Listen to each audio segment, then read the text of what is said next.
कहानी की शुरुआत सोनिया नाम की खूबसूरत टीचर से शुरू होती है। आज कॉलेज में उसका पहला दिन था, इसलिए वो सबसे खूबसूरत दिखना चाहती थी। उसके आते ही कॉलेज की प्रिंसिपल उसका स्वागत करती है और साथ ही साथ उसे कॉलेज भी दिखाने लगती है। पूरा कॉलेज जवान लड़के लड़कियों से भरा पड़ा था और इसी बीच सोनिया की नजर रॉनी पर पड़ती है। रॉनी को देखते ही सोनिया का उस पर दिल आ गया। उसका जवान शरीर देखकर सोनिया की गुफा में तूफान सा मचने लगा था। सोनिया आज सिर्फ कॉलेज देखने आई थी, इसलिए वो जल्दी ही चली जाती है। जबकि खेलने के बाद रॉनी अपनी लवर सारा के पास आ जाता है। कल इनकी लव एनिवर्सरी है, जिस कारण ये दोनों कल का दिन सेलिब्रेट करने वाले थे। रॉनी कॉलेज का सबसे हैंडसम लड़का था, इसलिए हर लड़की उसकी दीवानी थी, जबकि रॉनी सारा का दीवाना था। कॉलेज के बाद सारा अपने घर आती है। यहाँ उसकी माँ मारिया बहुत परेशान थी। असल में सारा का बाप कोई काम धंधा नहीं करता था और घर का खर्च चलाने के लिए उसकी माँ मारिया को दो नौकरियां करनी पड़ रही थी। सारा पढ़ने में काफी होशियार थी, इसलिए उसे हर साल स्कॉलरशिप मिलती थी और उसी से उसकी पढ़ाई का खर्च चलता था। अगले दिन सोनिया का कॉलेज में पहला दिन था। वो पूरी क्लास से जान पहचान करती है, लेकिन जान पहचान के दौरान भी सोनिया की नजरें सिर्फ रॉनी पर ही थीं। कुछ देर बाद क्लास खत्म हो जाती है और सोनिया रॉनी को रोककर उसे एक्स्ट्रा क्लास लेने की सलाह देती है, क्योंकि सोनिया समझ गई थी कि रॉनी पढ़ने में कमजोर है। रॉनी को उसकी बात ठीक लगी, इसलिए वो सोनिया से ही एक्स्ट्रा क्लास लेने लगता है। उसे पढ़ाते पढ़ाते सोनिया उससे कहती है कि अगर तुम्हें अच्छी यूनिवर्सिटी में दाखिला लेना है तो तुम्हें लगातार कोचिंग लेनी पड़ेगी। असल में सोनिया ये सब कुछ जानबूझकर कर रही थी ताकि वो किसी भी तरह रॉनी के करीब आ सके। उसकी बात सुनकर रॉनी उससे कहता है कि कल से नहीं, कल तो मेरी और सारा की पहली लव एनिवर्सरी है। ये सुनकर सोनिया को बिल्कुल भी अच्छा नहीं लगता। जब रॉनी वहाँ से जाने लगता है तो सोनिया उससे उसका फोन नंबर ले लेती है। इसके बाद घर आकर भी सोनिया रॉनी के बारे में ही सोचने लगी। वो हर हाल में रॉनी के करीब जाना चाहती थी, इसलिए वो उसे सारा से अलग करने के बारे में सोचने लगी। अगले दिन सोनिया असाइनमेंट देते समय सारा को कम मार्क्स देती है। सोनिया रॉनी और सारा की एनिवर्सरी खराब करने के लिए जानबूझकर सारा को सी ग्रेड दे देती है। इतने कम ग्रेड देखकर सारा उदास हो गई। सभी के जाने के बाद वो सोनिया से कहती है कि मैं एक मिडिल क्लास फैमिली से हूँ, मुझे अच्छे ग्रेड्स मिलना बहुत जरूरी है ताकि मैं स्कॉलरशिप लेकर अच्छी यूनिवर्सिटी में दाखिला ले सकूं। उसकी बात सुनकर सोनिया उससे कहती है कि अगर ऐसी बात है तो तुम यही असाइनमेंट कल ही पूरा करके लाओ ताकि तुम्हारे ग्रेड बेहतर हो सके। ये सुनकर सारा उसे अपनी एनिवर्सरी के बारे में बताती है। सोनिया पूछती है कि तुम्हारे लिए क्या जरूरी है, ग्रेड्स या फिर एनिवर्सरी। सारा असाइनमेंट के लिए हाँ कर वहाँ से चली जाती है। कुछ देर बाद वो रॉनी के पास आकर उससे आज रात के लिए माफी मांगती है। वो उसे बताती है कि अच्छे ग्रेड्स पाने के लिए मुझे ये असाइनमेंट पूरा करना ही होगा। आज पहली बार ये दोनों एक दूसरे को छूने वाले थे, क्योंकि दोनों ने आज से पहले कभी भी जिस्मानी खेल का मजा नहीं लिया था। सारा के मना करने पर रॉनी नाराज होकर वहाँ से चला जाता है। थोड़ी देर बाद रॉनी को नाराज और अकेला देखकर सोनिया उसे अपने साथ आने को कहती है। जल्दी ही दोनों एक होटल में खाना खाने आ गए और खाना खाते खाते बातें करने लगे। बातों ही बातों में सोनिया रॉनी से उसकी प्यार भरी जिंदगी के बारे में पूछने लगी। रॉनी शर्माते हुए उसे बताता है कि हम दोनों एक दूसरे से बहुत प्यार करते हैं, लेकिन अभी तक हम दोनों के बीच कुछ भी नहीं हुआ, क्योंकि सारा इसके लिए अभी पूरी तरह से तैयार नहीं है। खाना खाने के बाद सोनिया रॉनी को घर भी छोड़ने वाली थी। इसी बीच मौका देखकर वो रॉनी के करीब आने की कोशिश करती है। सोनिया उसके डंडे का स्वाद चखना चाहती थी, जबकि रॉनी उसकी तरफ जरा सा भी ध्यान नहीं देता। अगले दिन सारा रॉनी से पूछती है कि कल रात तुम कहाँ थे। उसके पूछने पर रॉनी उससे झूठ बोलता है कि मैं अपने दोस्तों के साथ था। रॉनी का जवाब सुनकर सारा को बहुत बुरा लगता है, क्योंकि रॉनी के दोस्तों ने उसे पहले ही बता दिया था कि कल रात वो उनके साथ नहीं था। उसी रात को ये दोनों अपने किसी दोस्त की पार्टी में मिलते हैं। सारा की खूबसूरती देखकर रॉनी अपने आप को रोक नहीं पा रहा था, इसलिए वो उसे एक कमरे में लाकर उससे प्यार करने लगा। वो हर हाल में सारा की गुफा में धमाके करना चाहता था। वो जैसे ही सारा की गुफा में धमाके करने लगा, तभी सारा उसे बीच में ही रोककर उसके मूड की ऐसी की तैसी कर देती है, क्योंकि वो शादी से पहले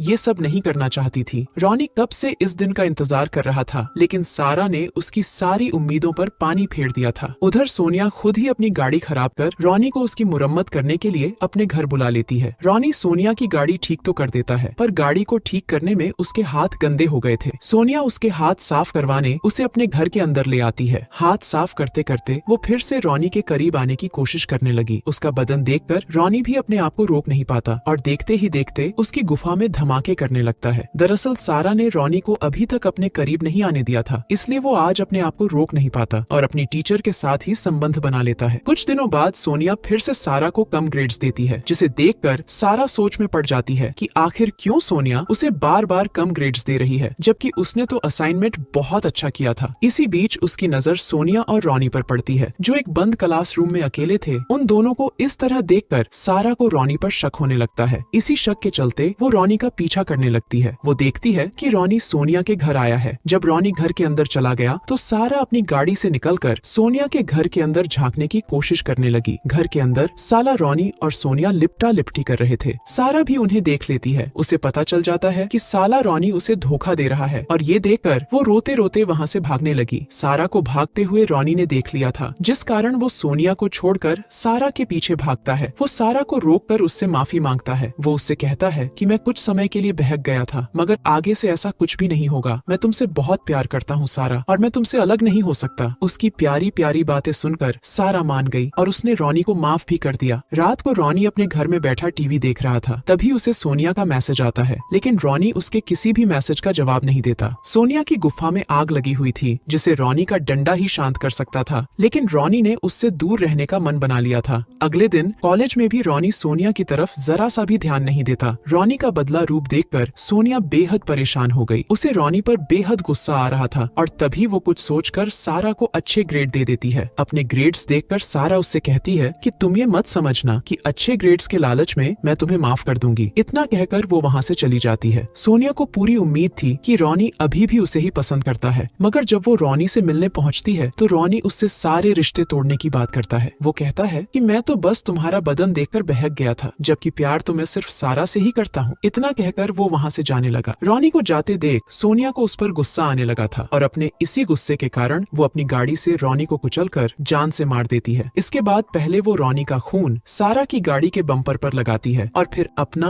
और रोनी का फोन भी सारा की गाड़ी में छुपा देती है, ताकि जब पुलिस जांच करे तो रोनी के कत्ल में सारा पकड़ी जाए। अब वो एक मूवी देखने आती है और मूवी की टिकट अपने पास संभाल कर रखती है ताकि पुलिस से उसका बचाव हो सके। अगले दिन सोनिया ऑनलाइन जाकर एक मैकेनिक ढूंढती है, जिसके बाद वो उस मैकेनिक को बहुत सारे पैसे देकर अपनी गाड़ी ठीक करवाती है और साथ ही साथ उसे चुप रहने को भी कहती है। उधर पुलिस भी रोनी की लाश तक पहुंच गई थी और उसने अपनी जांच भी शुरू कर दी थी। दूसरी तरफ जैसे ही सारा को रोनी के कत्ल के बारे में पता चला तो वो भागकर पुलिस के पास आती है। उनके पूछने पर सारा उन्हें सब बताती है कि मुझे हमारी क्लास टीचर सोनिया पर शक है, क्योंकि कुछ दिनों से सोनिया और रोनी का चक्कर चल रहा था और कल रात रोनी सोनिया से मिलकर सब कुछ खत्म करने की बात करने वाला था। सारा का बयान सुनकर पुलिस वाले सोनिया से पूछताछ करने उसके घर आते हैं, जहां सोनिया उन्हें बताती है कि हमारे बीच ऐसा कुछ भी नहीं था। रोनी तो बस मेरा अच्छा स्टूडेंट था। साथ ही साथ वो उन्हें मूवी की टिकट्स भी दिखाती है। सभी चीजें सोनिया को बेगुनाह साबित कर रही थी। सोनिया ये भी बताती है कि उसका फोन चोरी हो चुका है। थोड़ी देर बाद पुलिस शक के आधार पर सारा के घर की तलाशी लेने लगी और उन्हें उसकी गाड़ी के बम्पर पर रोनी का खून नजर आता है, जिसे सोनिया ने लगाया था। फिर उन्हें गाड़ी में सोनिया का फोन भी मिलता है। सभी सबूतों को देखकर पुलिस सारा को गिरफ्तार कर लेती है, लेकिन सारा के पेरेंट्स उसे बेल पर छुड़वा लेते हैं। सारा अपनी माँ को बताती है कि मुझे पूरा यकीन है कि रोनी का कत्ल सोनिया ने ही किया है। सारा सोनिया के घर जाना चाहती थी, लेकिन पुलिस ने उसके पैर में ट्रैकर लगा रखा था ताकि वो घर से बाहर ना निकल सके। एक रात जब सारा के पेरेंट्स सो जाते हैं तो सारा चुपके से मारिया का फोन और गाड़ी लेकर सोनिया के घर की तरफ निकल गई। वो सोनिया के घर के बाहर पहुंचकर फोन में रिकॉर्डिंग मोड चालू कर लेती है ताकि सोनिया की बातें रिकॉर्ड कर सके, लेकिन चालाक सोनिया उसे पकड़ लेती है। अब सारा गुस्से में आकर उसे बुरा भला कहने लगी। वो कहती है कि रोनी, तुम जैसी बुढ़िया से कभी प्यार नहीं कर सकता, क्योंकि तुम एक सिरफिरी और पागल औरत हो। ये सुनकर सोनिया को गुस्सा आ गया और वो उसे बता देती है कि मैंने ही रोनी को मारा था और अब मैं तुम्हें भी मार दूंगी। इतना कहकर वो जैसे ही उसे मारने लगती है तभी पुलिस वहाँ आकर उसे पकड़ लेती है। असल में जब सारा अपने घर से बाहर निकली थी तभी पुलिस ने उसे ट्रैक करना शुरू कर दिया था और उन्होंने सोनिया की बातें भी सुन ली थी। इससे पहले कि पुलिस वाला सोनिया को गिरफ्तार कर पाता, सोनिया उसी पर हमला कर वहाँ से भागने लगती है। अब सारा जल्दी जल्दी पुलिस वाले की गन निकालकर सोनिया को रोक लेती है। इतने में पुलिस की बाकी टीम भी आ गई थी। कहानी के आखिर में पुलिस सिरफिरी सोनिया को गिरफ्तार कर लेती है और बेगुनाह सारा को रिहा कर देती है और इसी के साथ इस कहानी का यही अंत हो जाता है।